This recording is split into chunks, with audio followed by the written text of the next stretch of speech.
Hey, do you want to come over and make a pot of tea, bring your favorite crystals? We could talk about our birth charts, spirits, the latest house spells we've been doing. Welcome to the neighborhood. I'm that witch next door.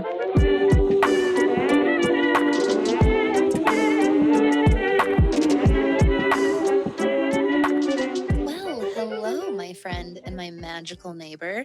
Welcome back to another episode of That Witch Podcast. If you've never been here before, how exciting. Welcome. I'm so glad that you found our magical little neighborhood here. I'm Danny. I'm that witch next door, and I'm going to be your host, your guide, your mentor, your spiritual bestie in all things modern witchcraft, cosmic living, and today, all things fundamental to magical workings. We are doing a month-long elemental magic series here for free on That Witch Podcast. This is going to be quite a fun month, and this is going to be an excellent month in the name of Virgo for learning. We are going to start today with the element of fire, and then each week we are going to try and dive as vividly and raw into the energy of each of these elements as possible. The purpose of this series is to help you get introduced to, acquainted with, and hopefully super, super, super comfortable with the energies of each of the elementals, what they feel like on their own, and soon how they kind of come together and interact with each other. This is going to pave the way for some very important, very exciting, very deep and spiritual, magical work that we will be talking about, learning about, and exploring together over the next couple of months here on the podcast. But we need to start here. We need to start with the basics. We need to start with the building blocks here. Long ago, once upon a time when That Witch Podcast was first born, we did a mini series, a little two-parter on the elements. Now, we mainly focused on the elements in specifically an astrological scope or lens. We are going to broaden that to a more universal manifestation, but even bigger than that, even bigger than magic, even bigger than witchcraft, really truly more of an archetypal, universally felt and experienced type concept, because that is exactly what the elements are. They are some of the most broad and basic foundational aspects of our entire universe, my friend. And this is true. We can find examples of all four elements everywhere. So we did this a long time ago on the podcast. It was more of an astrological exploration. I've always wanted to redo it. I have always known, honestly, even when I released those episodes way back in 2021, which doesn't that feel like about 100 years ago, I knew that this conversation needed to be bigger and pave the way for more intentional work. And that's exactly what I want these episodes throughout this series to provide for you. So elements, let's see here. We need to swap my notes over here. I'm all over the damn place today. Now, elements are something that, like I said, are universal and inherent concepts. These are regardless of your belief, your path, where you come from, your spirituality, your background, how you were raised. The elements are what they are. They're the same for everybody. There are little differences from different philosophies to philosophies, different types of thought and system. There's going to be little bits and differences, culture to culture, mythology to mythology. But in general, air is air is air, earth is earth is earth, Water is water is water, and fire is fire is fire. I start here with students and clients developing their own unique witchcraft practice or strengthening and developing their astrological practice. We go back to the elements first. We put a huge, huge emphasis on elements first because one of the biggest questions you get as a witchcraft and astrology mentor is how to better listen to and understand your intuition and pay attention to signs and symbols and energies. And one of the very best places to start is with energies that are so basic and so inherent and so universal. You already know exactly what they are. And once you start diving into the elements, you can't stop. It's this beautiful, magical snowball that starts going forward, and you start realizing, I know fire. Oh, I am no stranger to fire. I guarantee so many, albeit if not all of you, leave this episode today going, oh, I knew way more. I am so much more familiar with fire than I realized at all before this. I just didn't realize how familiar I was with it until example after example after example starts rolling in one after another after another. So fire itself, red shirt, fire.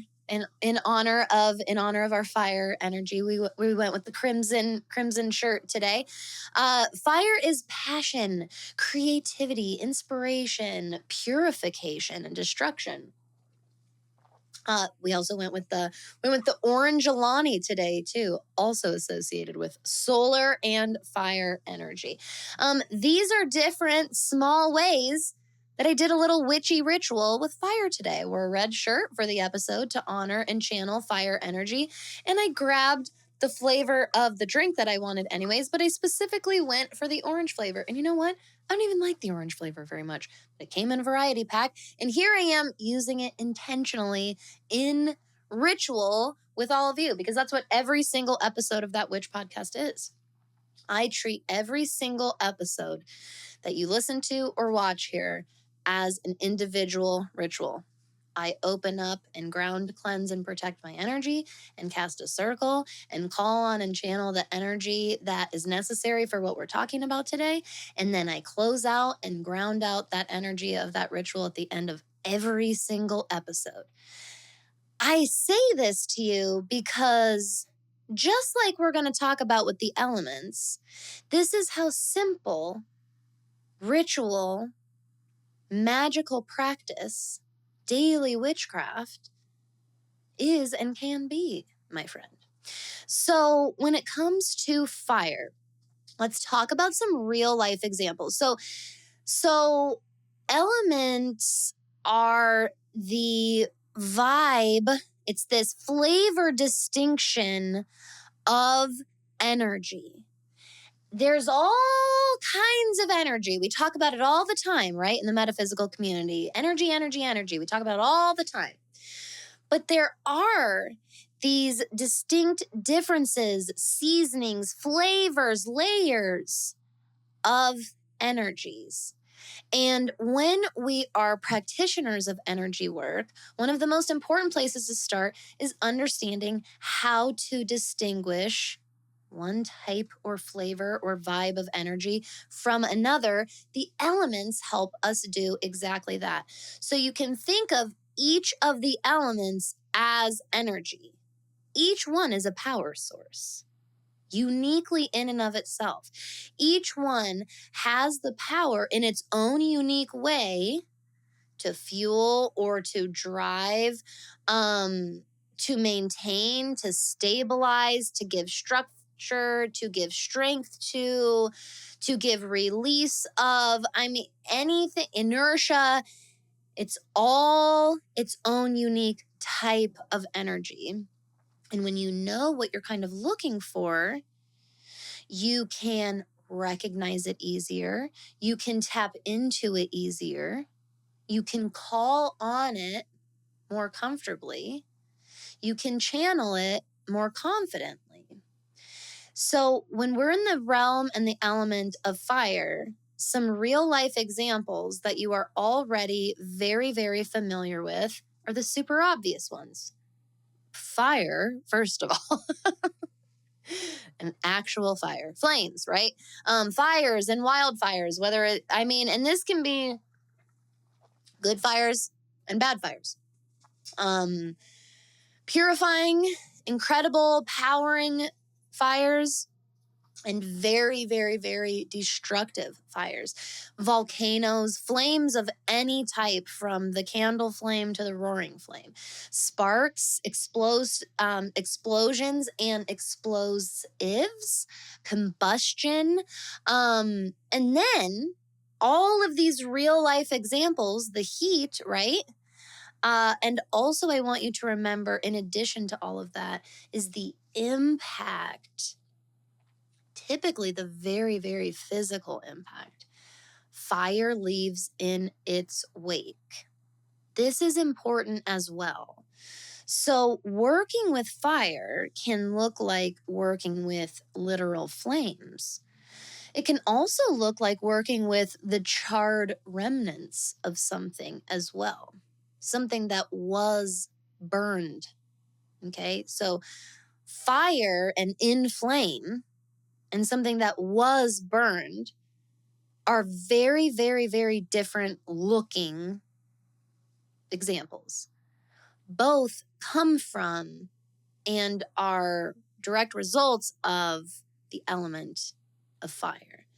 So the first step is to kind of look at what fire so far feels like for you. Just going through some of these first really obvious real life examples. Any thoughts, any memories, any events, any experiences that immediately come up when I start talking about fire, or even the colors associated with fire, anything. What comes to mind is going to start shaping and helping you understand how you perceive currently this energy, this element of fire. Now, let's think about and dig up some metaphorical or symbolical examples of fire that are still very, very real life examples. So I think burning emotions, hot cheeks, hot hands, hot feet, burning desire, explosive anger, searing anger, hot with embarrassment, warm with love and comfort, impulsive action or reaction. These are very near and dear examples. We sit right next to all of these experiences all the time. They're very, very, very close to us all the time. And the connecting thread in all of them is heat.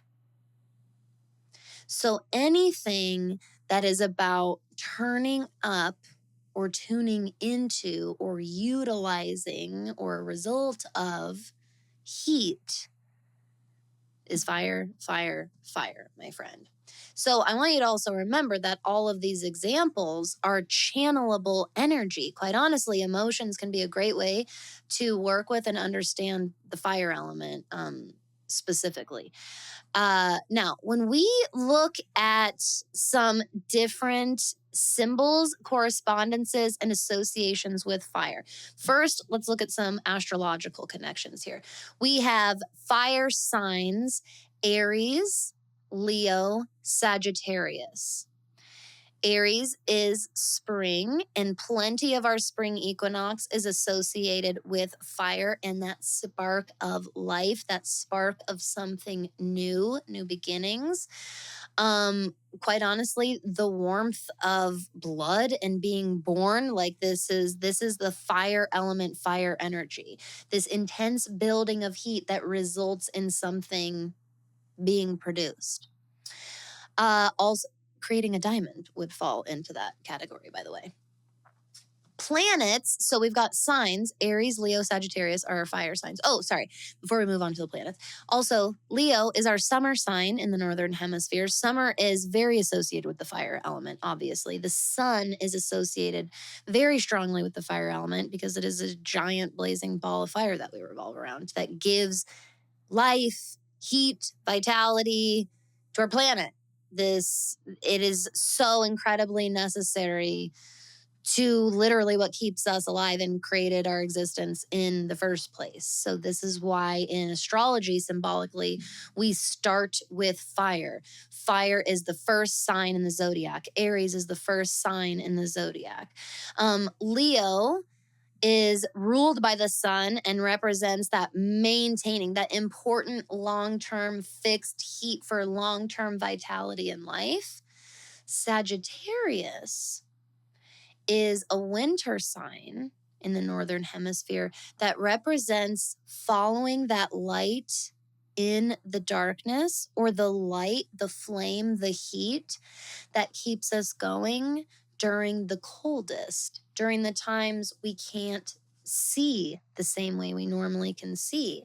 Sagittarius season represents following the fire within, trusting the fire within to keep you going through difficult, unknown, unpredictable times. And it's why Sagittarius is such a resourceful, adaptive, adventurous spirit, because it trusts in that guiding fire, that guiding flaming arrow. Now, for planets associated with fire in astrology, we've got the ruling planet of Aries, which is Mars. Mars is like one of our most obvious fire planets. It's almost more obvious of a fire planet than the fucking sun itself, which is a flaming ball of fire we revolve around once again.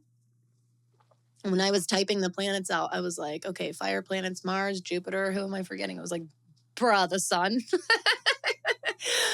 But Mars is like, it's the top of our list. It's what we immediately go when we talk about planets and astrology. We think fire, we instantly go Mars, boom, war, warfare, warrior, conflict, action, impulsivity, charging ahead, starting something new, taking the first step, taking initiative, all of these things that are very associated with that spark, that first step, right? Where look at all of this life-giving big spark and rush of energy that fire gives us and is symbolized by. So Mars is associated with fire. The sun is obviously associated with fire. Jupiter is also a fire planet as well. This big, fiery, gaseous planet, okay? So it really represents fire as that fuel source, especially in creativity and passion and drive and vision and that deep longing desire to expand your horizons and learn more and to keep going through like the unknown. Can you see why Jupiter is the ruling planet of Sagittarius after we just talked about what Sagittarius represents in the element of fire? Now, I want you to pause here for a second, especially if you are a student of astrology. I don't care what level you're at. I want you, especially through the month of September, and especially if you're a student of mine in that witch school, okay? Because we're going to come back to this subject. I want you throughout the month of September and potentially from now on, I want you to challenge yourself to look at placements in astrology by labeling their element first and foremost. Example, instead of looking at your Gemini Mars as your Gemini Mars, and let me guess, if this is you, if you're a beginner or intermediate and you're still kind of having a hard time really putting those layers together and you're like, okay, Gemini is and Mars is, so what would Mars and Gemini kind of look like? Instead, I want you, or in addition, but maybe instead, I want you to go Gemini Mars. Okay, so a fire planet in an air sign. How interesting. So this is my fire planet who is acting through an air sign.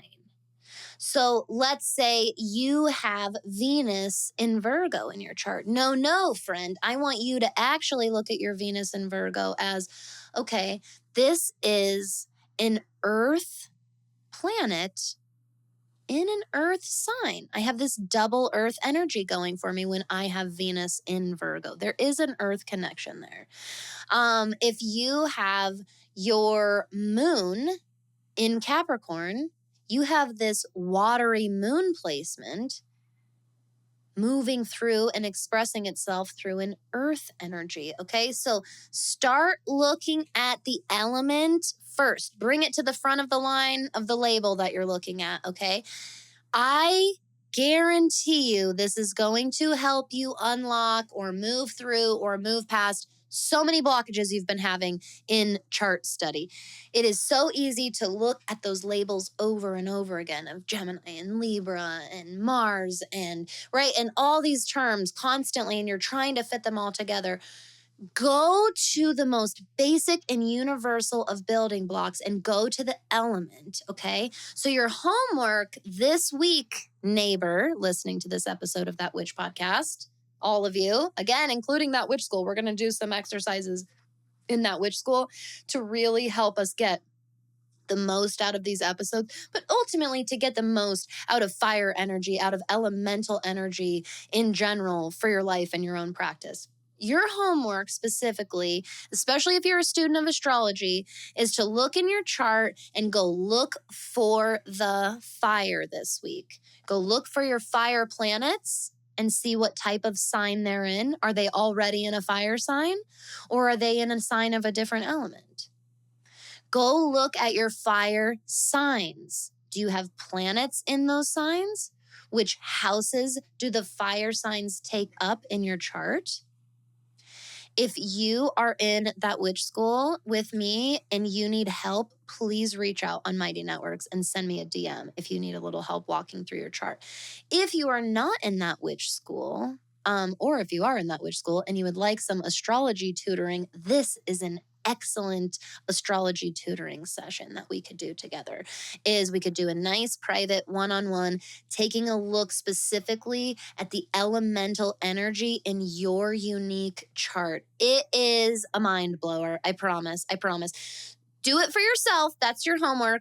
But if you need help, if you need some guidance, some inspiration, if you get stuck or have some blockages, just know that I do offer tutoring sessions. You can book those on my website. And if you are a member of That Witch School, you actually have a student discount that you can use on a private one-on-one tutoring session with me. You can also always reach out with questions about those sessions before you book them if you have any questions. So your homework really is to go look at the fire energy in your chart right off the bat, just to see if that already starts giving you a little bit of a different perspective on how you're looking at those placements or how you've been looking at those placements, all right? Now, more associations and connections with the element of fire. So the days of the week that are ruled by fire planets are Tuesday, which is the day ruled by Mars, Sunday, the day that's ruled by the sun, and Thursday, the day that is ruled by Jupiter. These could be great days to look for the fire in your life and your experience, to start getting to know it. That's ultimately going to be your main homework throughout the month, is going to be uniquely looking at your birth chart for specific elemental energy and kind of starting to pay attention to what that looks like within you and how you express and move through that elemental energy, but also to be on the lookout in your external world around you and starting to pay attention to real life examples of, that was fire. That was an example of the element of fire. And I would not be surprised if your own ritual kind of ends up stemming from doing your homework naturally. In That Witch School, that's exactly what I'm going to be helping and guiding everybody to do. So I'm going to be giving everyone some more specific guidance in how to work with this energy and more in depth to create your own intuitive ritual for your unique lifestyle and witchcraft practice. So days of the week, Tuesday, Sunday, Thursday. Time of day that's most associated with fire is midday, which makes perfect sense because this is when the sun, wherever you're at, midday is when the sun should be at the highest point in the sky. This is when most of everything should be as illuminated as possible. This changes depending on where you live in the world. And if you live at a very extreme latitude, this changes. Or is it longitude? I might have messed that up. Maybe it's both. But my point is that if you live closer to the northern or southern pole of the earth, this is going to greatly impact what midday or midnight look like for you, especially throughout the year. But essentially, in a symbolic way, midday, the midpoint of something, is very associated with fire because it is this climax, it is this peak, and this represents the intensity of fire. The direction that is associated with fire is south. So when people in pagan and witchcraft circles cast sacred circles for ceremony, ritual, spell work, very often at the south or southern area of the circle, there are objects that are placed that are associated with the element of fire. Again, this can look like a candle. This can look like the burned remnants of something. This can look like something that you burned a shape or a sigil into, for example. It can be something that is just the color of fire. It could be a stone or a crystal that's associated with fire. And often it is placed at the southern end of, or southern point of a circle that's being cast. When you're casting a circle, you can bring in these physical representations of the elements. You can also envision them and channel just their energy within your own energy. So a physical object is not a hard requirement. It's something that one feels called to and then utilizes. But it's not something you need to pressure yourself with making sure that you have it. You can also simply stand at the south and channel the energy of fire. And in some cases, there are many witches, myself included. Often my circles are simply circles that I cast, and sometimes I'm not even paying attention to which way I'm facing, north, south, east, west, etc. Sometimes I am, and I really utilize the energy of facing south, for example.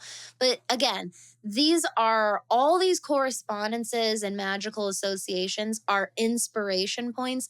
None of them are hard requirements for you have to do this in order to have a legit fire ritual. They're little bits and connections I want to give you so that, for example, maybe you're a person who's like, ooh, I have a south facing window. Yeah, fuck yeah. Turn that window, if you're able, into a fire altar temporarily for the week while we're really working with fire energy, for example. So just use these as inspiration and jumping off points for yourself, okay?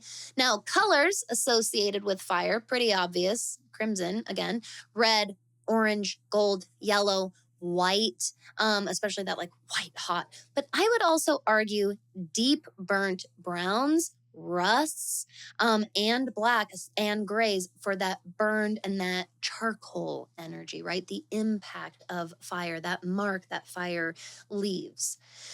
The chakra that is the most associated with fire is our solar plexus, which is very associated with our sense of authenticity, self, security, and this is an area very associated with confidence. I wouldn't only dedicate confidence to the solar plexus. I'd also include the sacral there as well. But absolutely, it's part of the solar plexus, which makes sense because the sun associated with fire and the solar plexus is this fueling vital source. And it's why the ego is also associated with fire as well. Sometimes our ego has to kind of get a little burned to get a little humbled. Sometimes our ego has to like bear that mark of fire of being burned, and it's more humbled and grounded moving forward. All right. Also, times of year, summer, obviously, especially the beginning of spring.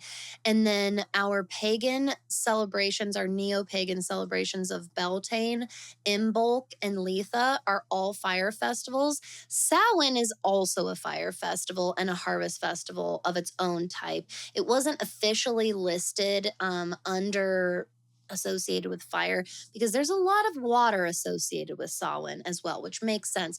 But I think that these two bridge a lot, especially when it comes to Samhain and that time of year, which is also All Hallows Eve or Halloween. But absolutely, Beltane and Letha and Imbolc are fire festivals. So you will see that associated very, very much with those times of year. All right, let's talk about some ritual examples, my friend. You've got your very literal and physical flames, of course. So, working with candles, working with fireplaces, working with fire pits, building fire, working with physical fire in ritual is one of the oldest human rituals we know about, even prehistory, pre-written history.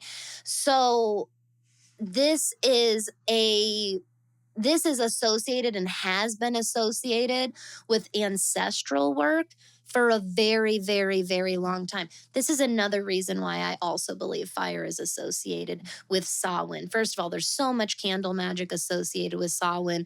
Ancestral magic is so associated with Samhain. And fire magic in and of itself is so associated with working with the dead and those who have passed before us, because it is this one of the oldest, longest standing types of human rituals. Like I said, fire gave us life because it gave us heat during the cold months. Heat is a huge part of our survival, which is why eventually the hearth becomes so sacred, this sacred symbol, in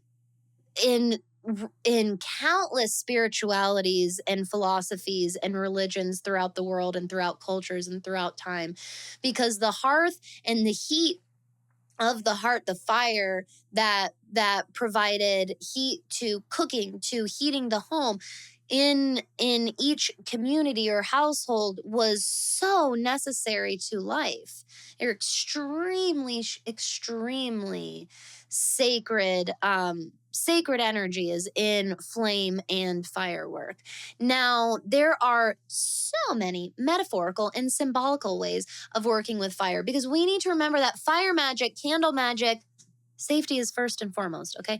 There's a reason why this is such an incredibly powerful and humbling energy. It is one, as a neurodivergent mom who's often responsible for being home alone and caring for the house and my child by myself. Like, I have to be so cognizant of using real flames. This is something that is, in my opinion, like, really glossed over in places like Witch Talk, and people are like, oh yeah, just grab this cauldron and put it on this very not safe, not heat or fireproof or fire safe surface or fabric at all. Put this red hot burning charcoal in it that will burn for 6+ hours and leave it unattended. There's so many. Now, there are all kinds of rituals that have involved prayer candles, for example, of letting a 7-day prayer candle burn for 7 days straight. There are folks who cannot leave their house with a candle lit, and I am one of those folks. I have way, way, way too bad of anxiety. I have way too bad of a memory of remembering I even do that. I am a person who needs to extinguish flame when I am done with the ritual, and that does not mean the magic ends, okay? So I definitely want to give that out. But I also want to say, work with flameless and electronic lights and candles. Our ancestors would be like, bro, that's amazing. Take advantage of that technology. And take advantage of that technology, I certainly do. So I hope that this gives you permission to do the same thing. I love going to Dollar Tree or ordering online or whatever. It's a good pack of flameless candles, and we can get the full ambiance with like a fraction of the risk, okay? All right, so other creative ways of working with fire energy that doesn't have to be literal can be wearing fiery clothing or colors, or just fiery style. Creative expression and expressive art of any type is working with the element of fire. This can be creating literal art through like painting, with your words, with an instrument, with your body, with movement. All of this is associated with fire. Sex, lust, passion, and any of the activities that evoke any of those feelings or actual acts are associated with the fire element. Cooking and baking, right? Back, little shout out to the hearth again. Cooking and baking, especially when it's heat, or also working with warming foods, warming spices and seasonings. All of this is delving into and working with the fire element. And then, let's see here. Don't forget that performing a fire intended or fire inspired ritual during a fire planet or a fire sign transit can be another really powerful way of working with the fire energy without literally working with fire necessarily. Or maybe you do have a sacred fire or light a certain candle on a fire ruled day, like a Thursday that's ruled by Jupiter, for example. But I want you to get to know fire energy. I want you to get to know what it feels like for you, what it means for you uniquely. Be on the lookout for this week and find even small ways that are personal to you and what you feel and associate with fire to honor this element. If you are a person who has been negatively impacted by fire, first of all, I want you to know that I see you and that space is held for you here. Fire and especially water, both of these especially, these elements in their real life example can be two of the most destructive elements that we see. Think of hurricanes and tsunamis and flooding and drowning, these things associated with water. And then, of course, all of our real life examples with fire. Plenty easy to come up with and think of even on our own. I want you to know that space is held for you here and that your experience is valid. I want you to also know that these elements and these energies are not inherently evil and they are not set out to destruct and harm, and that they can be worked with or honored in a way that is safe and personal and feels right and feels aligned with you.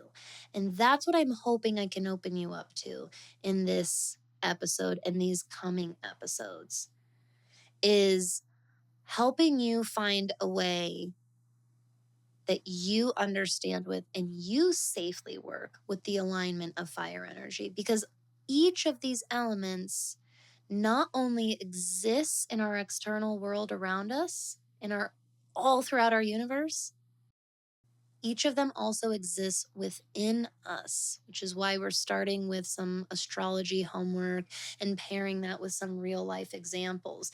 And I want you, like I said, to find little ways, if you can, of honoring the fire element.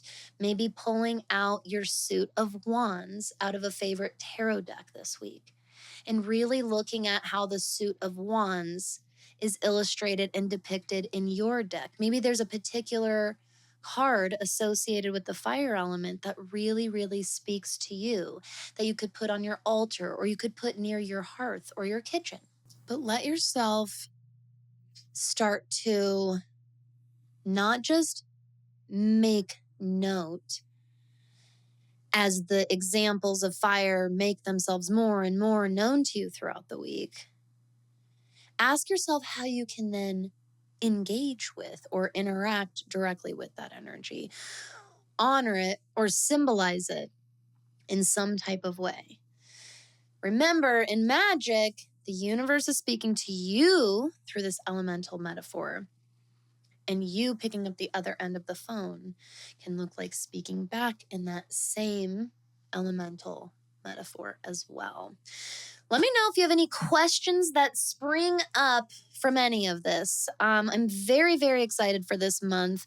This is, like I said, laying the foundation for some very exciting, in-depth, bigger game witchcraft practice down the line. But we are laying those basic building blocks and foundational pieces first through this elemental magic series. So let me know if questions come up. Let me know if this brought up any type of moments of clarity or epiphanies or realizations for you. If you have any suggestions for future episodes, of course. And like I said, I am available for one-on-one mentorship as well as tutoring. And of course, we offer resources, community, and support beyond your wildest dreams in my monthly membership, That Witch School. I'm available always to answer any questions about the above and so much more. You can get any link you need in the show notes below. And until I see you next time, neighbor, thanks for your time today and every day. Until I see you, I hope that you are out there, of course, staying safe, first and foremost, letting yourself have some fun, and stay magical out there, my friend. What is That Witch School? That Witch School is my magical monthly membership that combines safe, welcoming, nurturing community with quality, ethical witchcraft and astrology education. This is like Patreon meets social media, but better. We have monthly calls hosted and guided by myself, as well as multiple instructors within our school. An incredibly beautiful and supportive community of like-minded witches, all built from the neighbors within our neighborhood right here. Plus, there is a just astounding library of resources and content that is always growing, and so much more. You can go back and listen to my episode on the podcast called Welcome to That Witch School 2025 for all kinds of details and information on the membership, the different plans you can subscribe for, pricing, and frequently asked questions, everything that you need to know. Or you can always send me a direct message or email if you ever have any questions. You can get my contact information in the show notes below. And when you're ready to join us, you can go to thatwitchschool.com and find the plan that works for you and join our magical community today.